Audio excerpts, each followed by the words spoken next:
അങ്ങനെ കാത്തിരിപ്പിനൊടുവിൽ കേരള ബ്ലാസ്റ്റേഴ്സ് ആരാധകർ കാത്തിരുന്ന ആ ദിനമുഹൂർത്തം വരികയാണ്. നാളെയാണ് ആ ദിനം. അതിന് പ്രധാനപ്പെട്ട ഒരു കാരണമുണ്ട്. നാളെ തിരുവോണ ദിനത്തിൽ കേരള ബ്ലാസ്റ്റേഴ്സ് ISL 11ാം സീസണിലെ ആദ്യ മത്സരത്തിനായി ഇറങ്ങുകയാണ്. ബ്ലാസ്റ്റേഴ്സിൻ്റെ ഹോം മത്സരമാണ് വരുന്നത്. പഞ്ചാബ് FC ആണ് ബ്ലാസ്റ്റേഴ്സിൻ്റെ എതിരാളികൾ. ബ്ലാസ്റ്റേഴ്സ് ആരാധകർക്ക് ഒരു ഓണ സമ്മാനം തന്നെ ബ്ലാസ്റ്റേഴ്സ് ഒരുക്കി വെച്ചിട്ടുണ്ടെന്നുള്ള പ്രതീക്ഷയിലാണ് ബ്ലാസ്റ്റേഴ്സ് ആരാധകർ. എന്തായാലും നാളെ ബ്ലാസ്റ്റേഴ്സ് ഇറങ്ങാൻ സാധ്യതയുള്ള ഒരു പോസിബിൾ ലൈനപ്പ് നമുക്കൊന്ന് പരിശോധിക്കേണ്ടതുണ്ട്. അതിനു മുമ്പ് നമ്മുടെ ചാനൽ ഇതുവരെ നിങ്ങൾ സബ്സ്ക്രൈബ് ചെയ്തിട്ടില്ലെങ്കിൽ കൂടുതൽ ബ്ലാസ്റ്റേഴ്സ് അപ്ഡേറ്റ്സിനും ISL അപ്ഡേറ്റ്സിനുമായി മറക്കാതെ നമ്മുടെ ചാനൽ സബ്സ്ക്രൈബ് ചെയ്തേക്കുക. അപ്പോൾ നമുക്ക് നേരെ വീഡിയോയോട് തന്നെ കടക്കാം.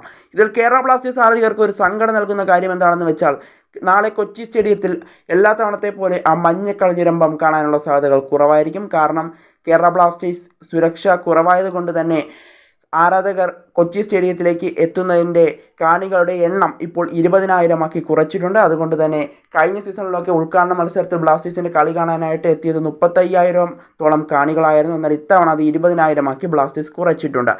എന്തായാലും ബ്ലാസ്റ്റേഴ്സിൻ്റെ ഒരു പോസിബിൾ ലൈനപ്പിലേക്ക് നമുക്കൊന്ന് കടക്കാം. 4-3-3 ഫോർമേഷനിലായിരിക്കും ബ്ലാസ്റ്റേഴ്സ് ഇറങ്ങാനുള്ള സാധ്യതകൾ കാണുന്നത്. ഗോൾ കീപ്പറായി സച്ചിൻ സുരേഷ് തന്നെ ഇറങ്ങാനുള്ള സാധ്യതകൾ നിലവിൽ കാണുന്നുണ്ട്.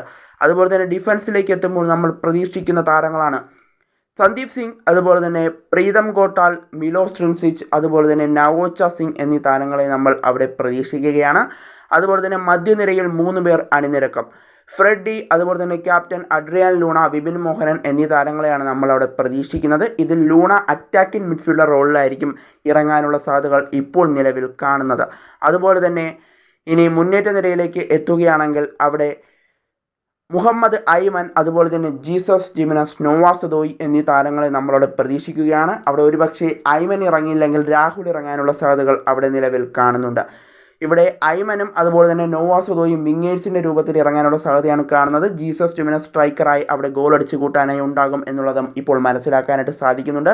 എന്തായാലും ഇങ്ങനെ ഒരു ലൈനപ്പിൽ ബ്ലാസ്റ്റേഴ്സ് ഇറങ്ങാനുള്ള സാധ്യതയാണ് നിലവിൽ കാണുന്നത്.